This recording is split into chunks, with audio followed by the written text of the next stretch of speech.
అదే విధంగా ఈ రోజు నేను మాట్లాడదలుచుకున్న అధ్యక్ష, తెలంగాణ రాష్ట్రంలో డ్రగ్స్ మహమ్మారి లేకుండే, తెలంగాణ ఉమ్మడి రాష్ట్రంలో డ్రగ్స్ గురించి చర్చలు లేకుండే, గంజాయి మత్తు లేకుండే, లిక్కర్ కూడా అతి తక్కువగా ఉండే.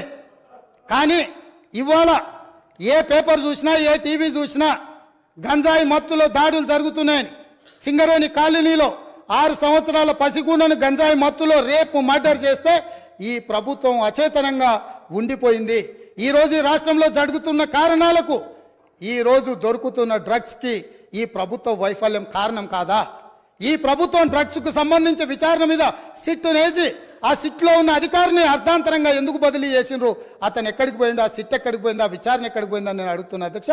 ఈ ప్రభుత్వం యొక్క వైఫల్యాన్ని కప్పిపుచ్చుకోవడానికి, విచారణలో లోపాలను దాచిపెట్టడానికి చేస్తున్న ప్రయత్నంలో నేనే స్వయంగా ఆనాడు 2017లో తెలంగాణ రాష్ట్ర ఉమ్మడి హైకోర్టులో పబ్లిక్ ఇంట్రెస్ట్ లిటిగేషన్ వేసి ఈ విచారణ మీద ఎన్ఫోర్స్మెంట్ డైరెక్టరేటు, DRI, ఈ నార్కోటిక్స్ డిపార్ట్మెంట్ అన్నిటిని కూడా ఒక సిట్ను ఏర్పాటు చేయాలని హైకోర్టులో కేసు వేస్తే 2021 వరకు నేను కొట్లాడితే తెలంగాణ రాష్ట్ర హైకోర్టు ఈడీకి మొత్తం సమాచారాన్ని చేసిన విచారణను బదిలీ చేయమని హైకోర్టు ఆదేశాలు ఇచ్చిన ఈ రాష్ట్ర ప్రభుత్వం వివరాలన్నీ దాచిపెట్టింది అధ్యక్ష.